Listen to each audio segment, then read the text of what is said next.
ॐ अज्ञानतिमिरान्धस्य ज्ञानञ्जनशलाकया चक्षुरुन्मिलितं येन तस्मै श्रीगुरुवे नमः। श्रीचैतन्यमनोभीष्टं स्थापितं येन भूतले स्वयं रूपः कदा मह्यं ददाति स्वपदान्तिकं। वन्देऽहं श्रीगुरौ श्रीयुतापदकमलं श्रीगुरून् वैष्णवांश्च श्रीरूपं साग्रजातं सहगण रघुनाथान्वितं तं सजीवं साद्वैतं सावधूतं परिजन सहितं कृष्ण चैतन्य देवं श्रीराधा कृष्ण पादान् सहगण ललिता श्री विशाखान्वितांश्च। हे कृष्ण करुणा सिंधु दीनबंधु जगतपते गोपेश गोपिका कांत राधा कांत नमस्तुते। तप्त कांचन गौरांगी राधे वृंदावनेश्वरी विषभानुसुते देवी प्रणमामि हरिप्रिये। वाञ्छाकल्पतरुभ्यश्च कृपा सिन्धुभ्य एव च पतितानां पावनेभ्यो वैष्णवेभ्यो नमो नमः। जय श्री कृष्ण चैतन्य प्रभु नित्यानंद श्री अद्वैत गदाधर शिवासादि गौर भक्तवृंद। हरे कृष्णा कृष्णा कृष्णा हरे हरे, हरे राम राम राम हरे हरे। नमो विष्णुपादाय कृष्णप्रेष्ठाय भूतले श्रीमते भक्तिवेदांत स्वामिन्निति नामिने। नमस्ते सारस्वते देवे गौरवाणी प्रचारिणे निर्विशेष शून्यवादी पाश्चात्य देशतारिणे। हरे कृष्णा। बृहद भागवतम पहला खंड 7वां अध्याय 75वां श्लोक। तो मैं पद्मावती ने कहा, अरे पुण्यहीन देवकी, अरे दुर्भागी रुक्मणी, अरे नीच सत्यभामा, अरे हीन जामवती इत्यादि रमणियों, हाय क्या तुम लोग श्री कृष्ण की इन चेष्टाओं को देख नहीं रही हो? अब अपने अपने अभिमान को त्याग कर गोपियों की दासी बनने के लिए कठोर तपस्या करो। तो एक तरह से व्यंग कस रही हैं वो। गोपियों की दासी तो नहीं चाहती हो ये बने, तो बन जाओगे। तद्रुवचो निशम्यादो देवक्योक्तमभिज्ञया समस्त जगदाधार भवदाधार भूतया। पद्मावती के ऐसे दुर्वचनों को सुनकर समस्त जगत की आधार तथा आपको भी धारण करने वाली परम बुद्धिमती माता देवकी ने कहा, समस्त जगत का आधार आपको भी धारण करने वाली, जिसने आपको भी धारण किया, वो देवकी ने क्या कहा?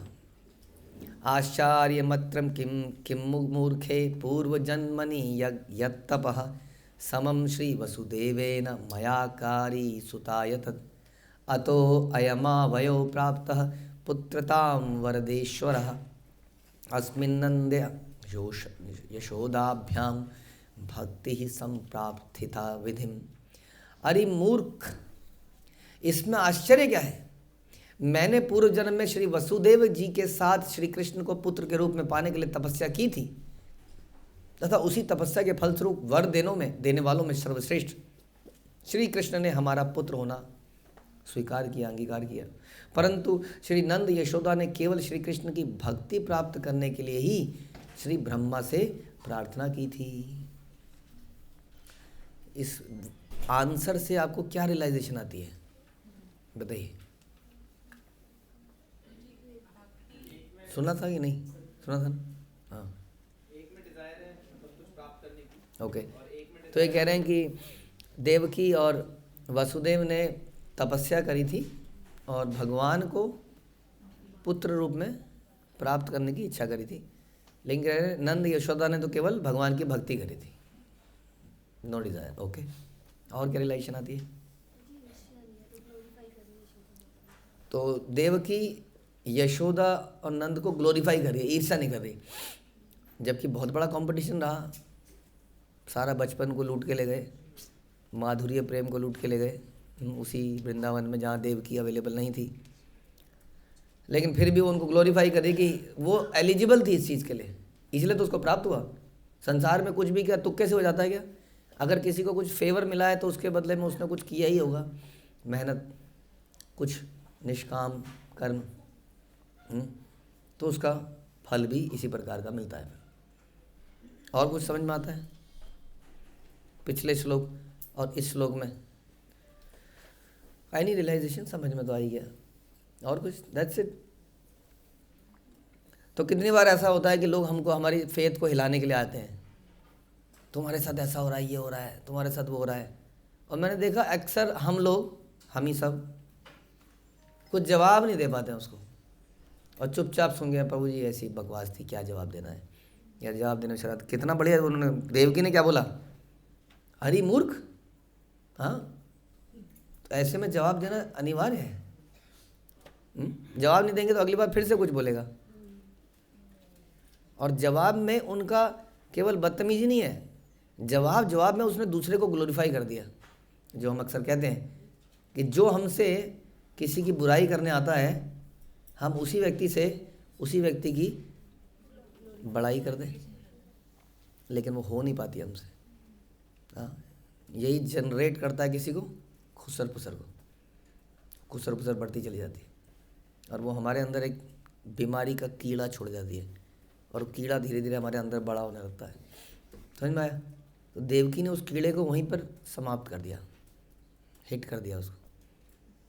बोला कि अरे मूर्ख, पहले तो तेरी हिम्मत कैसे हुई बकवास करने की, वैष्णव निंदा करने की। जानती है कि वो लोग कितने पवित्र हैं, तेरे को तो यही दिख रहा है।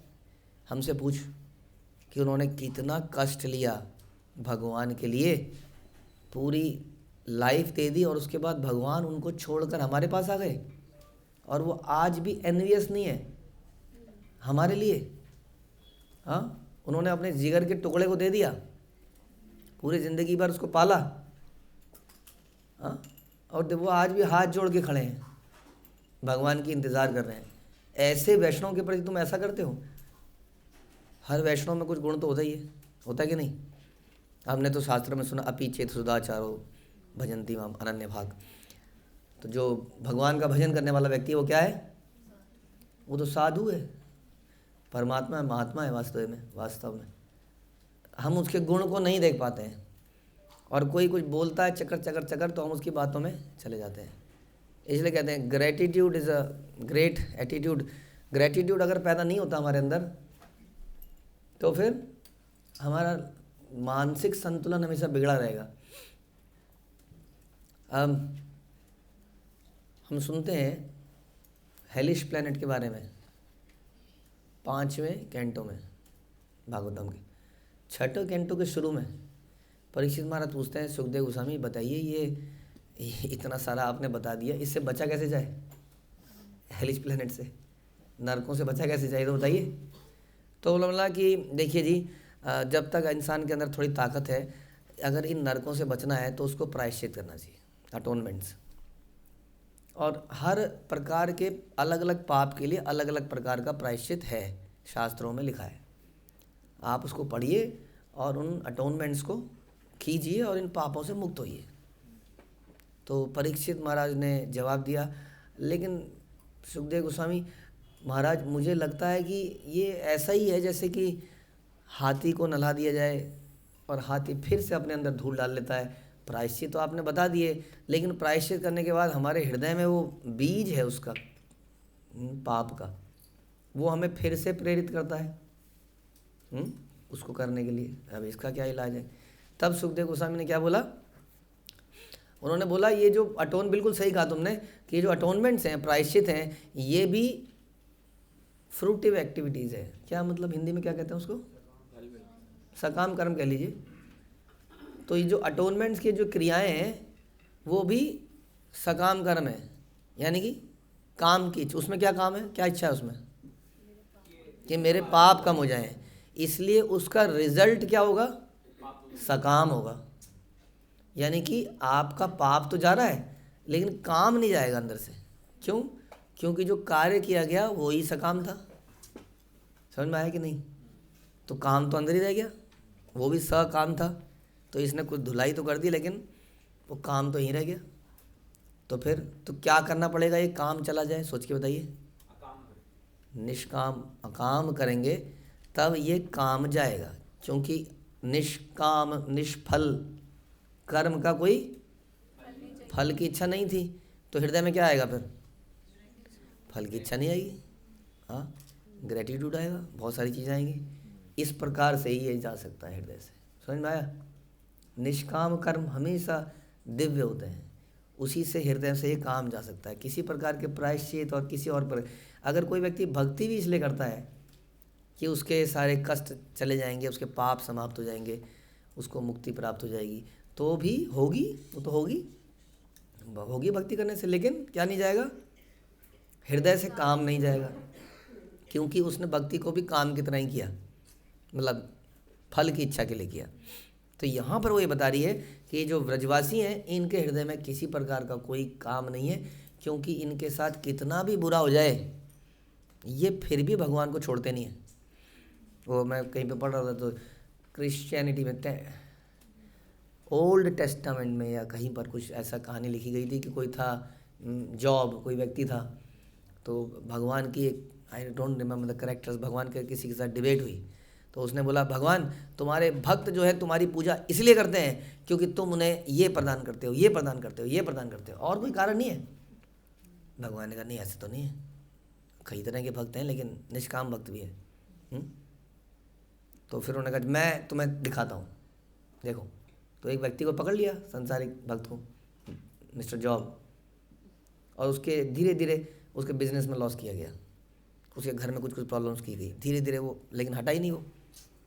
फिर यहाँ तक चले गए कि उसके परिवार के एक एक मेंबर को समाप्त करते गए, परिवार भी समाप्त हो गया, कुछ बीमारियाँ लग गई, लेकिन वो हटा ही नहीं, और बड़ा दुख। लेकिन फिर वो बीच में एक बार दुखी हुआ, लेकिन उन्होंने छोड़ा नहीं कुछ। उसने भगवान को बोला, भगवान ये क्या हो रहा है? और बताते हैं फिर भी भगवान आए, उसमें लिखा कि भगवान आए और भगवान ने कहा, मैं बहुत महान हूँ, तुम मुझे समझ नहीं पाओगे। और भगवान ने उसको दर्शन दिए, वो भगवान के चरणों पर गिरा, भगवान चले गए। तो क्वेश्चन था कि अरे भैया कुछ समझाओ तो सही, कि ऐसा नहीं है, देखो तो ये हो रहा है, मैं तुम्हारी केयर कर रहा हूँ, या मैं ये हूँ, कुछ बताओ। मतलब भगवान ने कुछ उसको ज़्यादा कुछ समझाया नहीं, I am great, you can not understand me, और चले गए। तो डिवोटीज़ के साथ ऐसा होता है, समझ में आया? डिवोटीज़ को ज़्यादा समझाना समझूना वो सबसे परे है, क्योंकि is deriving that joy in devotional service itself. उनको दुख में ज़्यादा काउंसलिंग नहीं करनी पड़ती, वो ही इसलिए कहते हैं उत्तम अधिकारी, उसका फेथ कभी भी हिलता ही नहीं है। समझ में आया?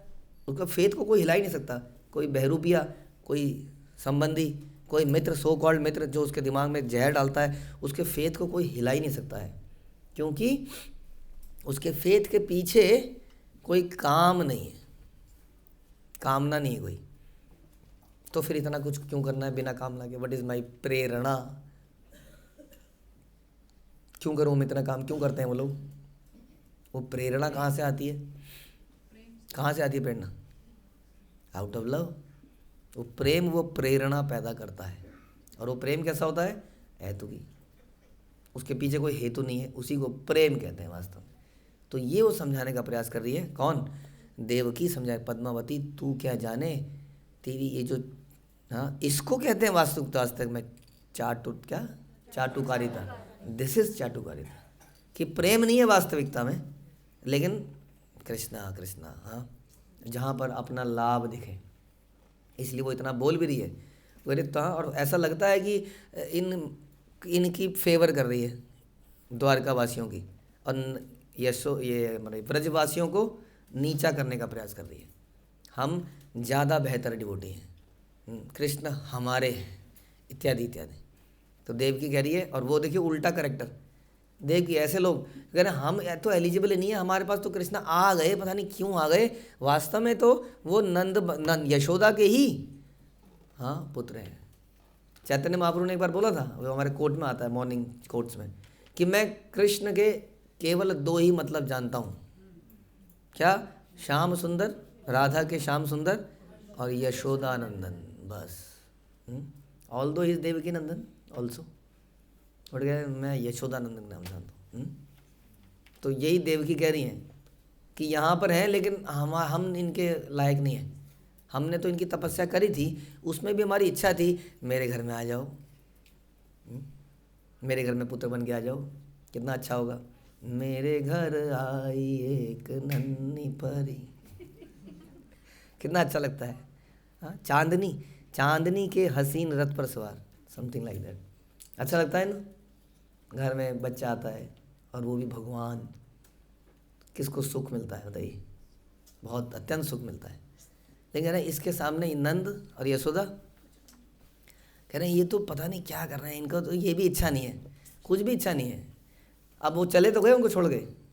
आदमी जिससे अटैचमेंट होती है, इससे प्रेम होता है, क्या चाहता है वो कभी ना जाए उनके पास, उसको पकड़ेगा और वो जाने लगेगा तो बड़ा बवाल होगा उसमें, झगड़ा फगड़ा बहुत कुछ हो जाएगा।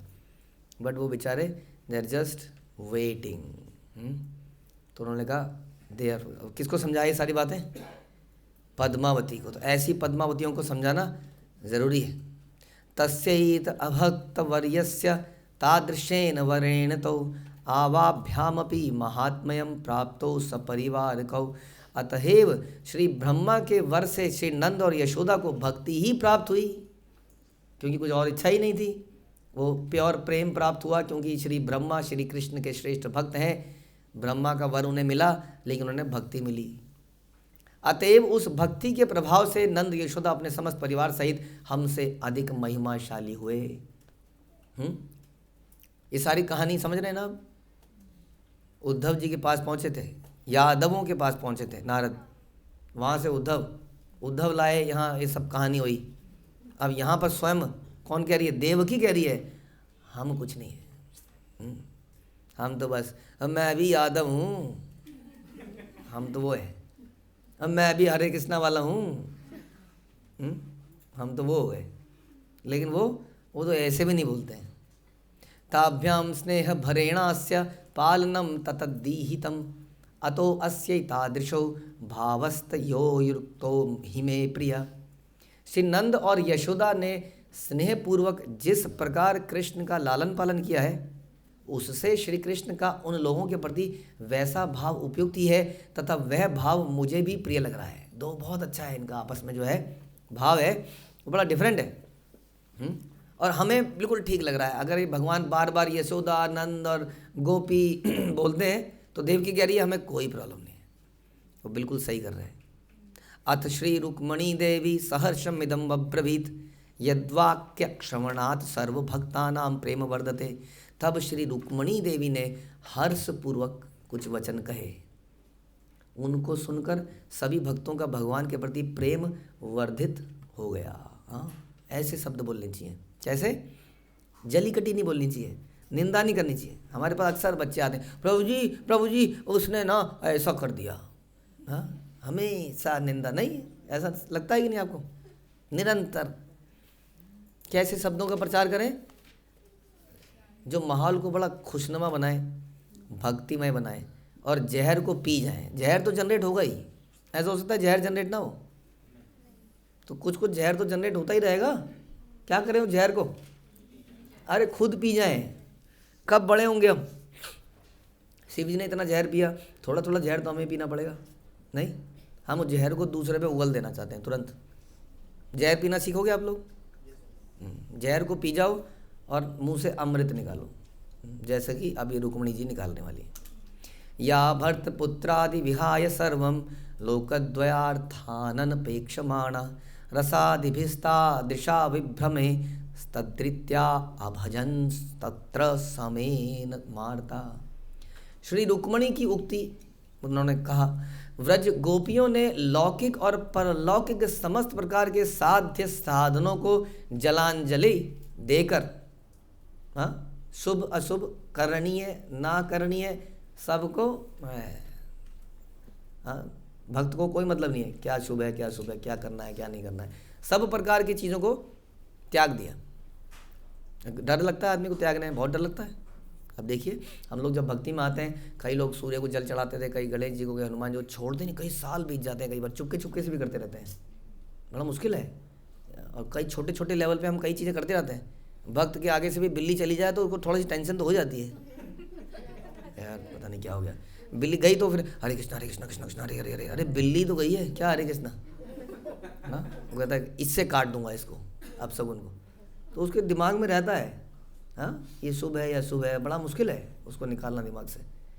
ये करके तथा पति पुत्र आदि का परित्याग करके, हाँ पति पुत्र आदि का, तो बड़ा मुश्किल काम है। दैट इज व्हाट हम त्याग के बारे में सुनते हैं। वृंदावन में रास लीला आदि विलास श्रेणी द्वारा किसी एक अत्यंत निगूढ़ रीति से प्रेमातुर होकर श्री कृष्ण की सेवा करी। हम तो भाई हक से कर रहे हैं। हाँ, एक तरह से अगर ऐसा बोला जाए, रुक्मिणी जी ये कहें कि देखिए जी, मेरे मन में था कि Krishna should be my husband, तो मेरी शादी कहीं और हो रही थी, तो मैंने फटाक से रिक्वेस्ट करी आप मेरे पति बने और मुझे उठा के ले जाएं। तो I demanded, did I do anything? मैंने भक्ति करी, मैंने डिवोशनल एक्टिविटी करी अपने लिए, समझ रही हैं कि मैंने क्या किया? और मैंने एक रिक्वेस्ट रेज कर दी, मुझे तुम ही से विवाह करनी है। इन गोपियों को क्या करें? बोला ये तो मतलब कर रही हैं, प्रेम कर रही हैं, लेकिन मैंने तो रिक्वेस्ट कर दी मुझे बचाओ, ये तो ये भी रिक्वेस्ट नहीं करती कि हमें बचाओ, और करती रहती हैं। और मैं तो आराम से इनके महल पे आके बैठ गई हूँ, और मुझे पता है दिन में कहीं भी जाएं शाम को घर पे ही आएंगे, आई नो फॉर श्योर। लेकिन इनको मालूम नहीं है आएगा कि नहीं आएगा। ये तो जंगल में जाके वेट करेंगी, आएगा आएगा आएगा आने वाला, लेकिन नहीं आएगा, वो नहीं आता है, कुछ बहाना मार देता है, कभी कहीं चला जाता है। इनको इसकी भी श्योरिटी नहीं है कि वो आएगा। कि मेरे को तो, हम लोगों को है ना, है कि नहीं, हमें पता होता है ना कि ये करेंगे तो ये मिलेगा, ये करेंगे तो ये मिलेगा। अब जब मिले ही ना और फिर भी करता जाए, तो ये बताने की प्रयास कर रही है कि उन्होंने निगूढ़ रीति से प्रेमातुर होकर कृष्ण की सेवा करी। और अतो ही याना बहुसाधनोत्तमै साध्यस्य चिंतयस्य च भावयोगतः महाप्रभो प्रेम विशेष पालिभिः सत्साधन ध्यान पदत्व मागतः। अतएव जिन श्री कृष्ण को हम बहुत प्रकार से उत्तम उत्तम साधनों से प्राप्त करने की चेष्टा करती है, उनको चंवर करती है, उनको वस्त्र देती हैं, उनको 56 भोग देती हैं, और अनेक प्रकार से अपनी चित्त वृत्तियों को रोक कर जिनका ध्यान करती हैं। चित्त वृत्तियाँ खाने पे भोग लगाते हुए कई बार ठक से नज़र पड़ जाती है, जो भगवान को भोग लगता है, और यहाँ पर रस पैदा हो जाता है अपने आप। हम कुछ करते नहीं हैं, लेकिन रस आ जाता है। तो हमारा चित्त ऐसा है, उस चित्त में भोगने की जो प्रवृत्ति है वो बड़ा घुसी हुई है। तो कहती है हम तो अपनी चित्त वृत्तियों को रोकती हैं और प्योरिटी से सर्व करने का प्रयास करती हैं, किंतु गोपियों ने उन्हीं श्री कृष्ण को अपने विशेष प्रेम द्वारा प्राप्त कर लिया है। इसलिए गोपियों का उत्कृष्ट साधन हम सबके लिए परम ध्येय हुआ। तो इतनी बड़ाई करना अपने कॉम्पिटिटर की बड़ा मुश्किल है। बोलिए जी, आप बोल सकते हैं अपने क्लास के साथी से, माता जी बहुत अच्छा स्टूडेंट है, माता जी ऐसा स्टूडेंट कहीं नहीं है। हाँ जी, बोला है जी आपने कभी? बोला है? और ऐसे ही बोलते रहो। हाँ, बड़ा मुश्किल है क्लास में, डिवोटीज में। तो यहाँ पर रुक्मिणी जी विशेष, और जहाँ पर कि पद्मावती कुछ और ही माहौल क्रिएट करना चाह रही थी। दीज आर डिवोटीज को चाह कर भी कंटामिनेट नहीं किया सकता। कई बार लोग कहते हैं ना कि हम तो इसकी वजह से कंटामिनेट हो गए, हम तो इसकी वजह से, ये आके निरंतर बुराई करता था। लेकिन डिवोटीज को कंटामिनेट नहीं कर सकते, उनका फेथ जो है एकदम सॉलिड है। तास्वे तस्य ही धर्म कर्म सुत पौत्रागार कृता दिशु व्यग्राभ्यो अस्म दधातारे पतितया सेवा करिभ्यो अधिका युक्तो भव भरो न मत्सर पदम चौद्वाह भाग्य भो भवेत संशिलाग्धो च यत् प्रभो प्रियजनाधीन महात्म्यकृत। इसलिए हमारी तुलना में उन गोपियों के प्रति कृष्ण द्वारा अधिक प्रेम का प्रकाश करना उपयुक्त है। हाँ, जो भगवान का उनके प्रति प्रेम है वो स्वाभाविक है, क्योंकि हम लोग प्रभु की विवाहित पत्नियां हैं, सदैव धर्म कर्म पुत्र पौत्र गृह आदि के कार्यों में व्यस्त रहती हैं, पति भाव के गौरव से युक्त होकर प्रभु की सेवा करती हैं। किंतु गोपियां उक्त धर्म कर्म आदि विषयों में आकांक्षा रहित होकर शुद्ध भाव से प्रभु की सेवा करती हैं। समझ में आ गया? हमारे अंदर वो, हमारे पास वो अधिकार है, हमारे पास वो गौरव भी है, हम कृष्ण की पत्नियां हैं। उस बात का हमें बहुत ही गर्व है और श्योरिटी है, जैसे हमने बोला। हाँ, जैसे हम जो रिस्क लेता है भगवान के लिए, वो भगवान को तुरंत अट्रैक्ट करता है। इस रिश्ते में रिस्क नहीं है, श्योरिटी है। हाँ, दिस इज़ एन FD, इतना डालोगे इतना % मिलेगा इतने टाइम बाद, FD है। और गोपियों का प्रेम क्या है? शेयर मार्केट है, पता नहीं क्या होगा, आज चढ़ेगा कल उतरेगा, कोई आइडिया नहीं है। हाँ, शेयर मार्केट में जाना अलाउड नहीं है, बता दें। FD में जाना अलाउड है हम लोगों को। कहीं बोले प्रभु जी तो हम भी शेयर मार्केट में जाएं, वो एक अलग कॉन्सेप्ट है। हाँ, गैम्बलिंग भाई, इनका प्रेम गैम्बलिंग जैसा ही है। लॉस, गैम्बलिंग में अल्टीमेटली लॉस ही होता है आदमी को लॉन्ग रन में। मालूम है आपको, अगर गैम्बलिंग में लॉस ना होता तो इतने सारे कसिनोज वगैरह नहीं खुलते दुनिया में। हाँ, खेलने वाले को ही लॉस होता है, समझ नहीं आती किसी को। हाँ, तो वैसी गोपियों को ही लॉस है अल्टीमेटली, लेकिन उनको भगवान का फिर प्रेम प्राप्त होता है। तो यार हमें तो श्योरिटी है, जैसे हमने बताया शाम को आएंगे ही। हाँ, हम तो विवाहित पत्नी हैं, ज़्यादा होगा तो हम रूठ जाएंगी और कुछ करेंगे, हल्ला वल्ला मचाएंगी, शिकायत कर देंगे, किसी देवकी से शिकायत करेंगी, इधर शिकायत करेंगे, उधर डंडा पड़वाएंगे इनको। वो गोपियों के साथ पॉसिबल नहीं होता रहे। हाँ, वो कभी जाएंगे तो कभी नहीं भी जाएंगे। होता था ना ऐसा, कई बार राधा रानी वेट कर रही है और भगवान किसी और के साथ वहाँ है, तो ऐसा होता ही रहता था। किंतु गोपियाँ उक्त धर्म कर्म आदि विषयों की आकांक्षा से रहित हैं और शुद्ध भाव से प्रभु की सेवा करती हैं। अतएव गोपियों के प्रति कृष्ण का भाव हमारी तुलना में अधिक उत्कृष्ट होना युक्ति संगत है, परंतु गोपियों का यह भाव हमारे लिए मात्सर्य का विषय नहीं बल्कि प्रशंसनीय है। मात्सर्य मतलब ईर्ष्या, हमारे लिए ईर्ष्या का विषय नहीं होना चाहिए। अगर कोई भक्त बहुत बढ़िया कार्य कर रहा है तो हम उससे इंस्पिरेशन ले सकते हैं, हम तो वही रहेंगे जो हैं। तो मात्सर्य ईर्ष्या पैदा करके तो हम और नीचे गिर जाएंगे, और इंस्पिरेशन ले लेंगे तो हो सकता है हमारे अंदर कुछ भाव पैदा हो जाए थोड़ा बहुत, तो इंस्पिरेशन तो ली जा सकती है। लेकिन मात्सर्य ईर्ष्या नहीं पैदा होने दो, ये इतना अच्छा क्यों कर रहा है, इसको गिराओ, इसको खींचो, इसको तोड़ो। ये जानवरों में होता है, हाँ, ये मनुष्यों में नहीं होना चाहिए ऐसी ईर्ष्या। ये इतना बढ़िया कर रहा है, उसने दीपक ले लिया है जी, माधव प्रभु। हाँ, वो आरती की थाली को लेने के लिए कितना कंपटीशन रहता है। हाँ बताइए, इतने बच्चों में बड़ों का भी। हाँ, छीना झपटी सी हो जाती है कई बार, हो जाती है कि नहीं? इधर कहाँ, इधर देखो सामने को, हाँ, इधर को हो जाती है कि नहीं छीना झपटी? हाँ, ये क्या है? मात्सर्य। देखिए इतने छोटे बच्चे में मात्सर्य हो सकता है? देखिए, देख लीजिए, इसका मतलब बच्चे भगवान का रूप है ना जी ना। डेवलप नहीं हुई है इंद्रियाँ, डेवलप फिर देखना क्या, अभी तो थोड़ा डिफरेंट तरीके उसके बाद घूंसे लाद चलेंगे थोड़े दिनों बाद। सबके अंदर है, बड़े लोग उसको दबाना सीख जाते हैं। अब बड़ों में इसलिए दिखता नहीं है, अक्सर वो दबा देते हैं। छोटे लोग दबाना जानते हैं, पता ही नहीं क्या दबाना क्या करना करते हैं।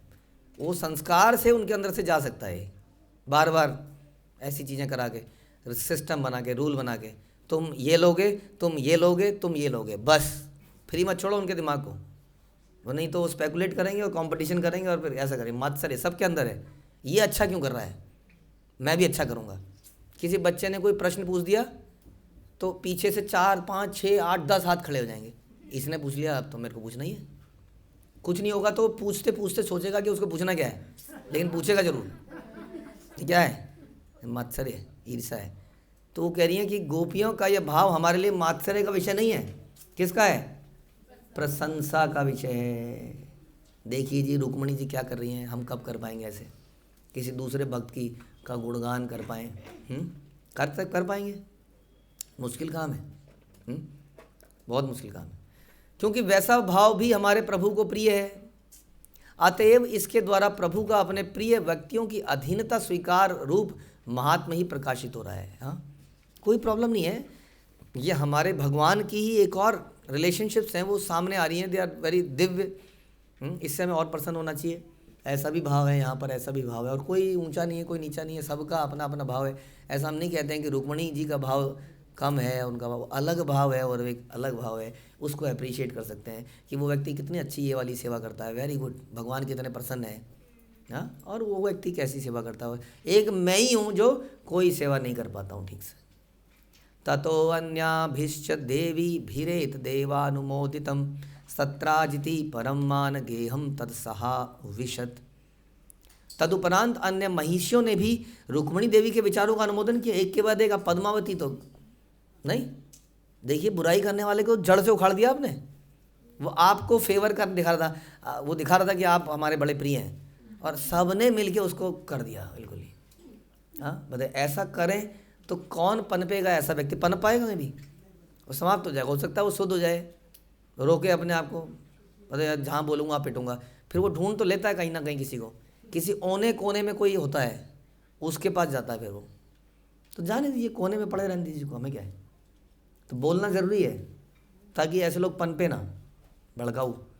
तो क्या किया, सभी महिषियों ने रुक्मिणी देवी का विचारों का अनुमोदन कर दिया। हाँ सही कह रही है रुक्मिणी, सही कह रही है, गोपियों के बारे में मत बोलिए ऐसे, दे आर वेरी प्योर, ब्रजवासियों के बारे में मत बोलिए, कुछ मत बोलिए, आप चुप रहिए, आप जानते क्या है, हम आपको बताते हैं।